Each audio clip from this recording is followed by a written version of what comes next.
Mr. Braley. Thank you, Mr. Chairman. I'd ask unanimous consent to have my entire remarks added to the record.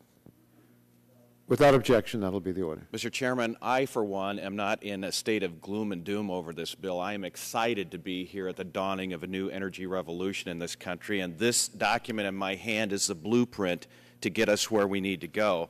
It's been stated by some of our friends on the other side of the aisle that this bill is an example of environmental alarmism. And I would just remind them that this bill is modeled upon the blueprint for legislative action that was submitted by the United States Climate Action Partnership. And I'm sure some of the members of this partnership would be surprised to find out that they're being accused of environmental alarmism. Companies like Alcoa, BP Amoco, Caterpillar, John Deere, Duke Energy, DuPont, Ford, GM, right down the list. This is a bill that has been generated after a lot of thought and a lot of deliberation, take into account geographic areas of the country, industries that are going to be impacted, and that's why it represents such a good starting point for our discussion.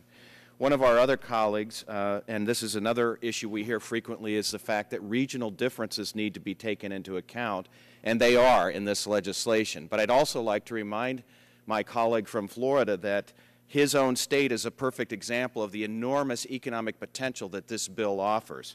And I would invite him to come to the state of Iowa and visit two of the Florida Power and Light wind farms that are generating energy right now and helping reduce the energy costs of consumers in Florida.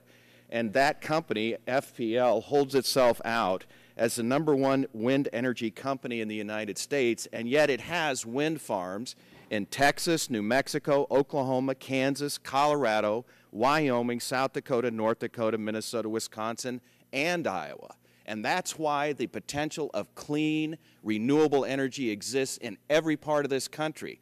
Now, we don't have beach resorts in my state of Iowa, and we're happy to send our snowbirds down to Florida and California and Arizona, and they spend their dollars down there and create jobs.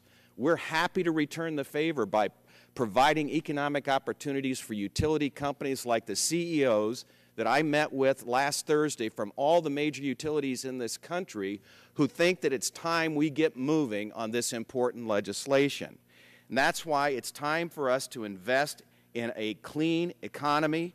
It's time to draw the line in the sand, because either you're for sustainability and stewardship and you're going to support this bill, or you're for continued dependency and destruction of our environment. It's that simple. That's why we need to come together, find a way to resolve our differences, make this a bill that we can all be proud of, and it will be something that I am looking forward to working on and making it happen. I yield back the balance of my time. Thank you very much, Mr. Braley.